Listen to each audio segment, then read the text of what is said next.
Haberleşiriz her gün bisikletle, çevir pedalı. Hem sağlıklı hem de havalı. Motosiklet vır vır der, yollarda rüzgar gibi gider. Kaskını tak, güvenli ol, kurallara uyunca açık her yol. Gel hadi sayalım, yola çıkalım.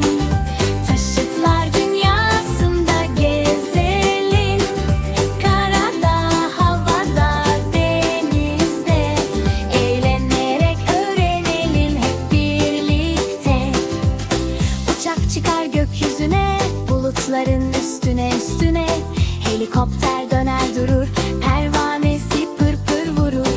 Gemi yüzer denizlerde, dalgalarla gider neşeyle. Denizaltı dalar derine, selam verir balıklara sessizce. Gel hadi sayalım, yola çıkalım.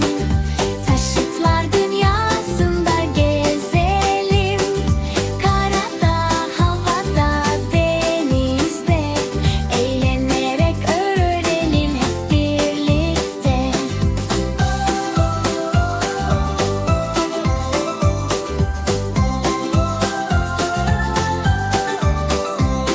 Kamyon taşır yükleri, mutlu eder bütün marketleri.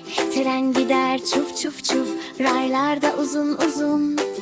Büyük küçük her taşıt hayatımızı hep kolaylaştırır. Taşıtlar bizim dostumuz, onlarla dünyayı dolaşırız. Gel hadi sayalım, yola çıkalım.